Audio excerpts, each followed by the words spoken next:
কয়েকদিন ধরে বাংলাদেশ ভারত সীমান্তে বিজিবি বিএসএফ উত্তেজনা চলছে। সীমান্ত রক্ষার্থে যদি বাংলাদেশি সেনা মারা যান তাহলে তারা বিশেষ কোনো ফজিলত পাবেন কি না, খুবই গুরুত্বপূর্ণ প্রশ্ন। যে কোনো মুসলিম প্রধান দেশের ভূখণ্ড, সেখানে মুসলমানরা বসবাস করেন, তাদের নিরাপত্তা এবং তাদের ইবাদত বন্দিগির নিরাপত্তা, ইসলামের নিরাপত্তা, মুসলমানদের নিরাপত্তা, এটিকে মাথায় রেখে কেউ যদি আল্লাহকে সন্তুষ্ট করবার জন্য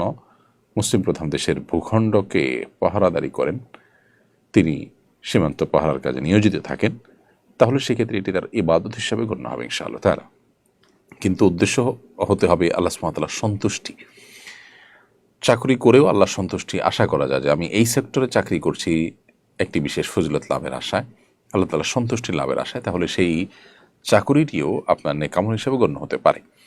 অতএব আমাদের যে সমস্ত বিজিবির ভাইরা আছেন, তারা যদি সীমান্তে প্রহরা দিয়ে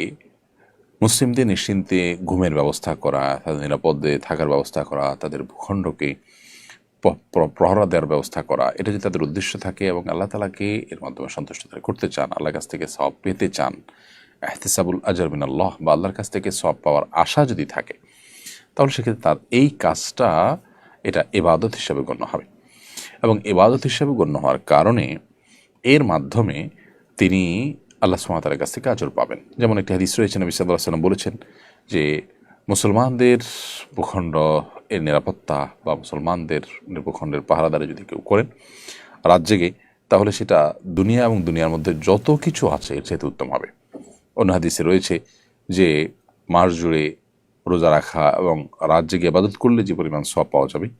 মুসলমানদের ভূখণ্ড পাহারাদারি করলে তার চেয়ে বেশি সওয়াব পাওয়া যাবে। এভাবে বিভিন্ন রকমের ফজিলতের কথা বর্ণিত হয়েছে যারা মুসলমানদের প্রহরার কাজে নিয়োজিত থাকেন তাদের জন্য। সো সীমান্তে যারা বিজিবি হিসেবে দায়িত্ব পালন করছেন, তারা যদি মুসলমান হয়ে থাকেন, আল্লাহর কাছ থেকে সওয়াবের আশা রাখেন এবং উদ্দেশ্য তাদের এটা থাকে যে তারা মুসলমানদের ভূখণ্ড পাহারাদারি করছে, আল্লাহর কাছে সওয়াব পাবেন তারা, এবং পাশাপাশি অন্যান্য গুনাহের কাজ যদি তারা সাধারণত না করেন, অর্থাৎ সেখানে দায়িত্ব পালন করতে গিয়ে আবার কোনো হারামে লিপ্ত না হন, আশা করা যায় তারা আল্লাহ সুবহানাহু ওয়া তাআলার কাছে সেজন্য আজর এবং বিনিময় লাভ করবেন। এবং এই দায়িত্ব পালন করতে গিয়ে তারা যদি মারা যান, ইনশাআল্লাহ তারা শাহাদাতের মর্যাদা নিশ্চিন্তে লাভ করবেন। আল্লাহ তাআলা আমাদের বিজিবির ভাইদেরকে, আমাদের